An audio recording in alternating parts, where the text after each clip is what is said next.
1961. The first secretary of the Communist Party, Nikita Khrushchev, announces, "The current generation of Soviet people will live under communism. The bright future is planned for 1980. All crime must be destroyed in 15 years." Наши цели ясны, задачи определены. За работу, товарищи, за новые победы коммунизма. Ordinary people sincerely believe in the soon onset of communism. Only experienced old-school detectives understand it perfectly well. The fast destruction of crime is nonsense. Hundreds of thousands of criminals are held in prisons, but the decision of the party is the law, and war on crime begins throughout the country. The most brutal battle takes place in Moscow, in the area of newly constructed buildings.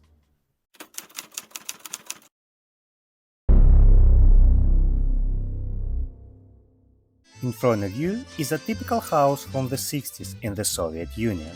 5 floors, several entrances. Such houses in Russia were nicknamed Khrushchevkas, after the leader Nikita Khrushchev, during whose reign the entire Union was built up with identical houses that looked exactly like this one. I'm gonna tell you about the reasons for such construction and how people lived in these houses in another video. Now, these houses looked outdated, but then, in the 60s, they were just beginning to be built. So, in the fall of 1963, in one of the districts of Moscow called Marina Roshcha, the residents of such new houses were celebrating a housewarming. But at the same time, a terrible event happened right in this area. The first maniac of the USSR has appeared. A phenomenon for the Soviet Union is simply unimaginable. The whole country gonna talk about this man. The people will scare their kids with his appearance, and his name will forever go down in the history of Russian detective work. My name is Tommy, this is From Russia with Crime, and we begin.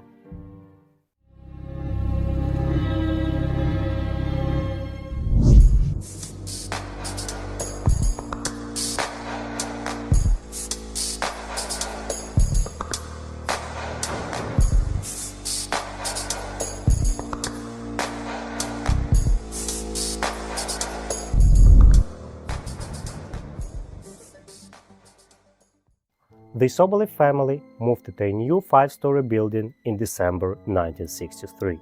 One day, the 6th grader Kostya Sobolev skipped school classes to help his mother, who went to the store to buy furniture. The former residents of the communal apartment often moved into the new buildings. Out of old habits, they didn't ask who was behind the door and didn't install a peephole. I'm gonna tell you about the reasons for such habits, as well as what communal apartment is in another video. But for now, the doorbell rang in the apartment where Kostya lived.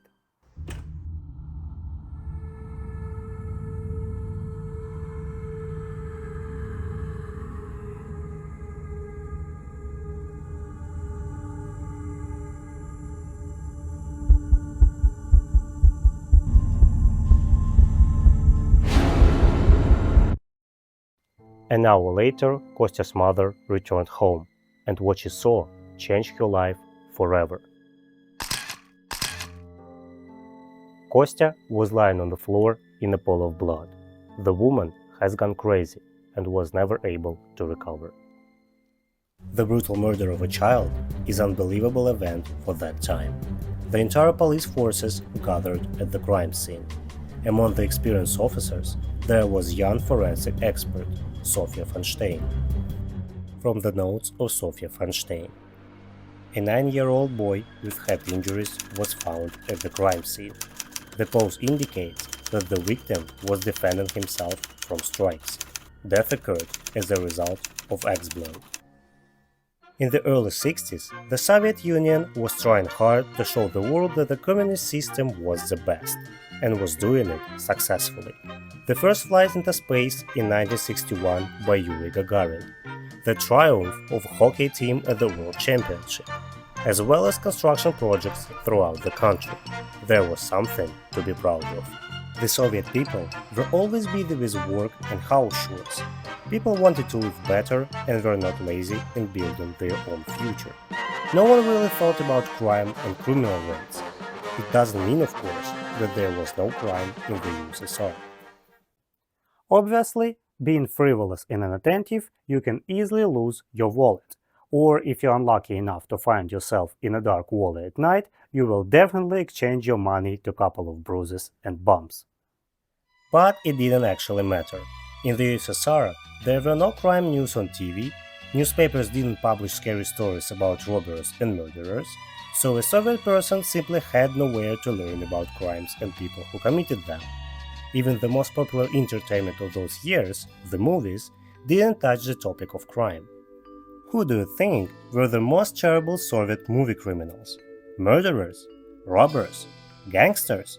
No, moonshiners or bootleggers. In Russian these words sound like самогонщики. Без каких-нибудь особенных затрат создан этот самогонный аппарат. А приносит он, друзья, доход, между прочим, круглый год. Just moonshiners who spat on the law and brewed moonshine. That's it. And these movies were comedies. So looking at such crime, people in the USSR were not scared, but only amused. In general, the portrait of crime in the 60s looked something like that. But while Soviet citizens were laughing at the horrible crimes of moonshiners, the real Soviet detectives made every effort to investigate the horrible crime. But unfortunately, they couldn't come up with any version. The motive for the crime was absolutely unclear. From the investigation notes: there are signs of a struggle in the apartment. Things from the closet are scattered on the floor. The things that were stolen: children's pants, a children's sweater, and 60 rubles. In the 60s, 60 rubles was quite good money, an average monthly salary. But to kill a person, and even child, for 60 rubles, that had never happened before, and the missing children things seemed like an unsolvable mystery. According to witnesses, a strange man in a black coat and a hat pulled down over his eyes walked around the apartments that day. The man introduced himself as an employee of MosGas, a Moscow gas company, and behaved very strangely. He spoke in a half whisper, he didn't take off his clothes, even checking the fire on the gas stove. According to the gas company, none of the MosGas employees went to the Marina Rosha district that day.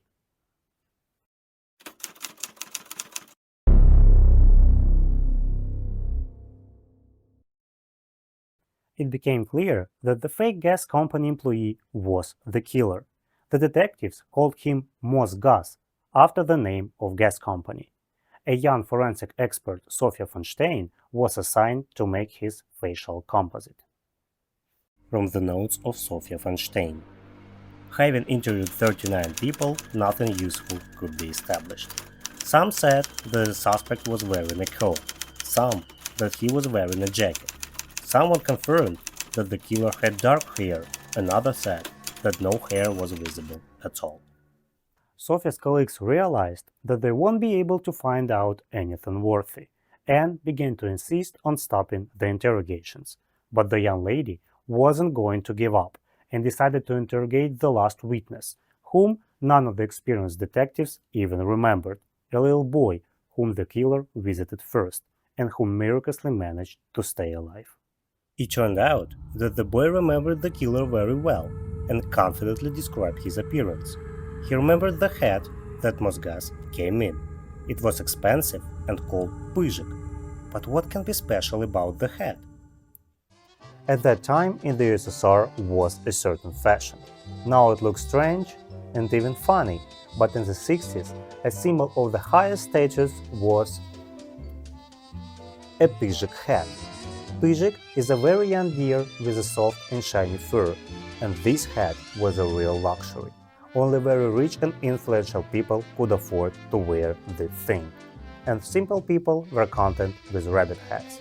At that time in the USSR was a riddle. Pyzhiks are standing and clapping, and the rabbits are walking. What is this? The answer is very simple, a Soviet demonstration. The entire top of the USSR wore pyzhik hats, and ordinary people basically had rabbit hats.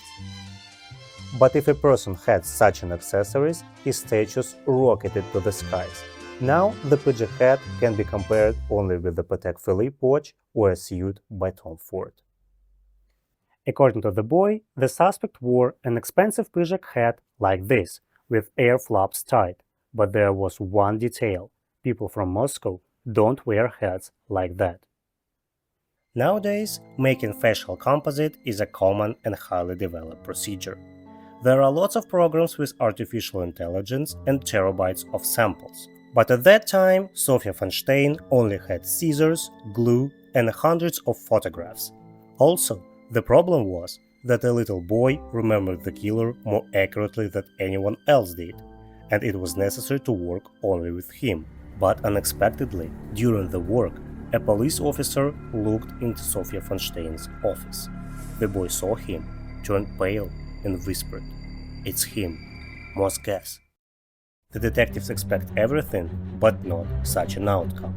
But, all props to the police, they didn't immediately reject the boy's words, but decided to conduct an identification.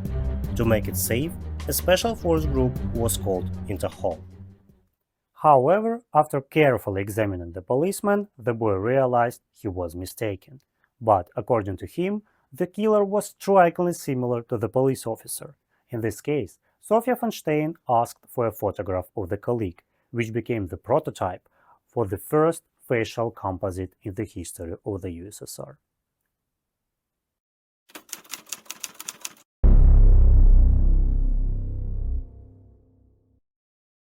And while the police were hanging killer's portrait around Moscow, the horrific news came from the city of Ivanovo. On December 1963, an unknown criminal committed 3 attacks. 5th grader Mikhail Kuleshov was killed in his apartment. A senior woman was killed in a neighboring house. And a 9th grader, Galina Petropalovskaya, was raped in the same house. Despite the terrible axe-blows, the schoolgirl was alive. Sofia von Stein immediately rushes to Ivanovo and showed the girl the composite of MosGas. As soon as Galina sees the photo, she immediately loses consciousness. It becomes clear that the crimes in Moscow and Ivanovo is the work of the same person. But why is he killing children? A tea set. Every Soviet family had a special tea set which was used only on holidays and for special guests. The tea sets had many forms and colors. This white coffee set with golden curtains considered especially luxurious.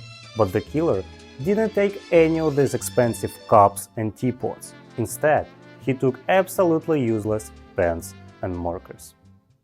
Meanwhile, the Minister of Internal Affairs himself takes control of the case. Never before there had been maniacs in the USSR, at least officially. And when children become victims, the case takes a completely different turn. The entire top of the Soviet Union's police is alarmed. At this rate, the leader Nikita Khrushchev learns about the MosGas. Let me remind you that 2 years earlier he promised to erase all crime in the country. No one wanted to check what would happen if Khrushchev heard about a murderer whom the police couldn't catch. The result was predictable. Despite all the variety of guesses and theories, the one fact stands out. The killer attacks only the residents of the new buildings. The Soviet engineers managed to make a miracle by the standards of that time, and the 33 square meters they managed to fit: a bathroom, a kitchen, a storage room, and a bedroom. There was a little space, but each family had their own home. Houses were built quickly and in huge quantities, which gave people confidence in receiving their own apartment in the near future. The main feature of new buildings was that all the residents in the house were new and unfamiliar to each other. Therefore, the appearance of a stranger in the entrance didn't arouse suspicion in anyone. The police were doing their best to find the killer as quickly as possible. The varied theories were put forward, the investigations were conducted, but nothing was successful. Meanwhile, the new year of 1964 was approaching. The favorite hobby of Soviet children in winter was ice skating. Boys played hockey, and girls were trying their best at figure skating. One day, a man in a Peugeot hat appeared at one of the skate rinks. He wasn't skating or playing hockey. He was just standing nearby and watching children. On December 28, 5th grader Dmitry Yaroshevsky had just returned from the skate rink. Before he could put his clothes off, the boy heard the doorbell ring. "MosGas, open up!" A man in a hat and a black coat entered the apartment. Luckily for Dmitry, his older sister was home. She left the room after hearing the noise in the hallway. Apparently, the killer didn't expect anyone else to be home, so he decided not to make an attack and left. But he didn't go far. More precisely, he went to the next entrance, also to the 9th floor, where was Dmitry's friend, Alex Lisovets. The boy was home alone, and this decided his fate. The killer didn't leave his apartment empty-handed. A bottle of perfume, an electric razor, and colored pencils. That was the list of stolen items. It was no longer possible to hide the appearance of a maniac in the city. Panic spreads among the residents of the new buildings. Nikita Khrushchev is informed about what happened. Khrushchev is furious. There can be no place for maniacs and murderers in a communist state. The leader of the USSR was never known for his polite expressions. In this situation, the task was also set clearly: find and arrest the murderer in 2 weeks. Otherwise, the entire police top will lose their jobs. In early January 1964, a phone rang at the Moscow police department.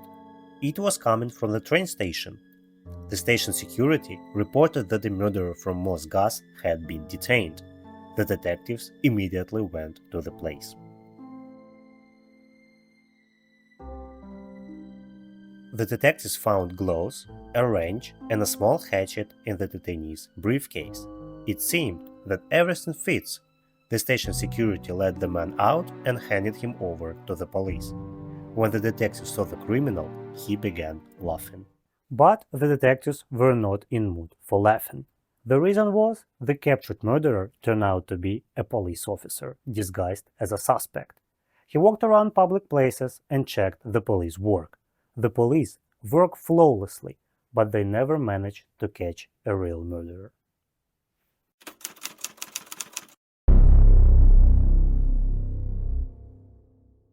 In early 1964, new houses were built in the Marina Rocha district, and people instantly began moving in.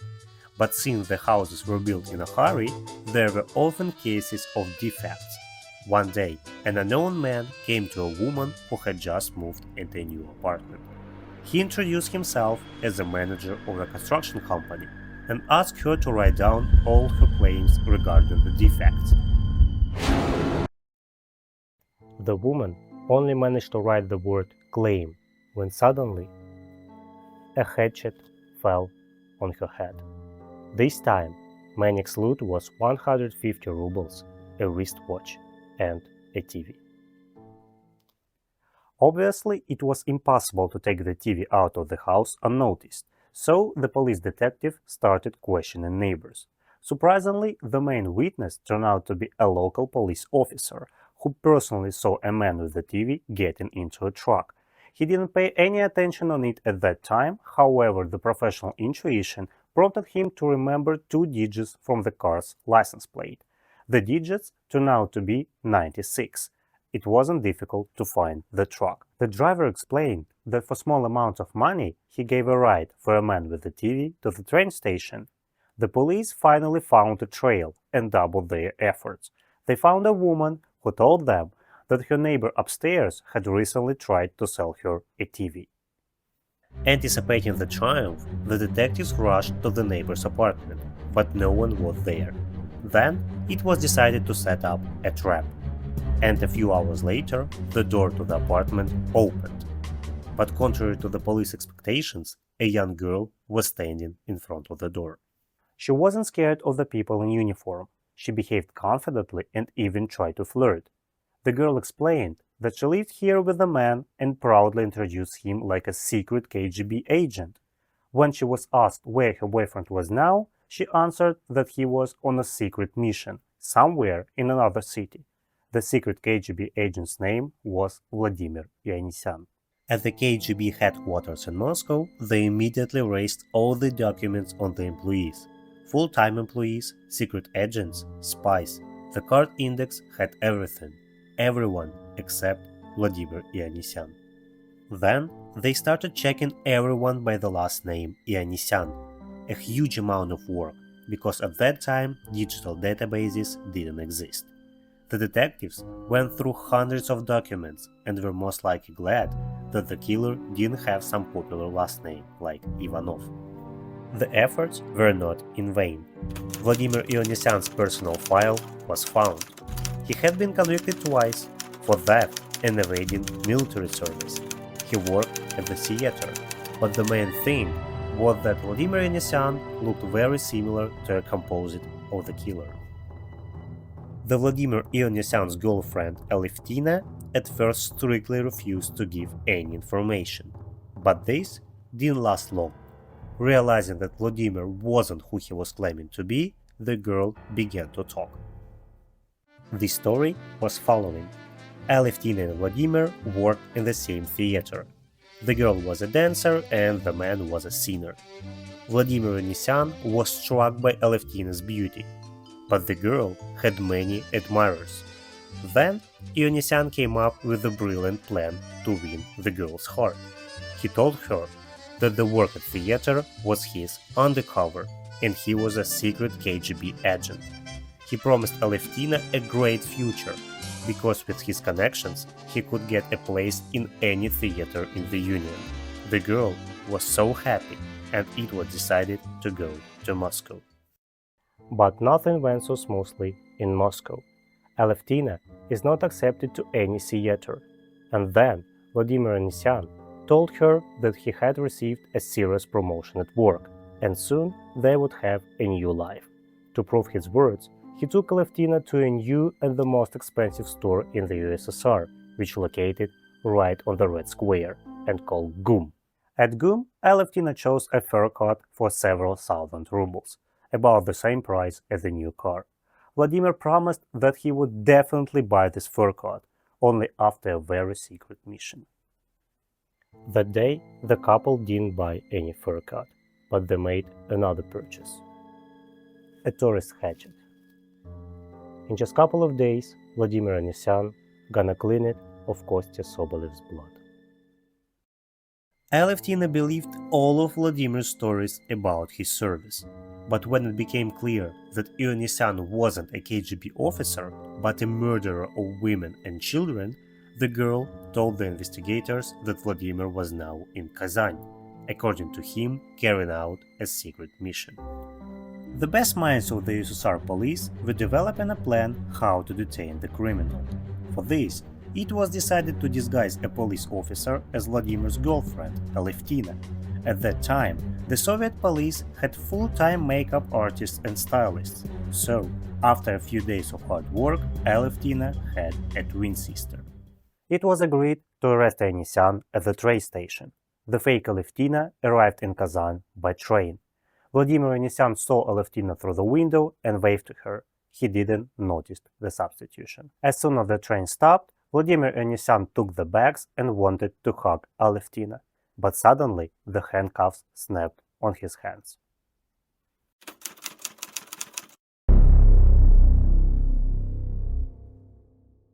After arrest, Vladimir Ioannisian confessed to all the crimes. He told the investigators how he went from apartment to apartment looking for victims. He introduced himself as an employee of gas company. He chose children and women, those who couldn't fight back. He didn't take expensive things from the murder scene, only the things that Aleftina might like. I did everything only for her sake, the killer summed up. When Nikita Khrushchev was informed about the capture of MosGas, he expressed a desire to see him in person. Vladimir Ioannisian was delivered by the general prosecutor himself, in his own car. Looking at the murderer, Khrushchev said that within 2 weeks he must be forgotten. The trial didn't last long. The verdict was expected: execution. The people say that while awaiting execution, the terrible MosGas sang his favorite opera etudes. Instead of the theater stage, Alevtina Dmitrieva got 8 years in prison and forever said goodbye to her dream of becoming a ballerina. And 6 months after MosGas was caught, Nikita Khrushchev was removed from the post of the country's leader, and a new era began. An era that would give birth to many serial killers and maniacs, but Vladimir Anissian was the first on this list. The first serial killer in the USSR and the first to get what he deserved.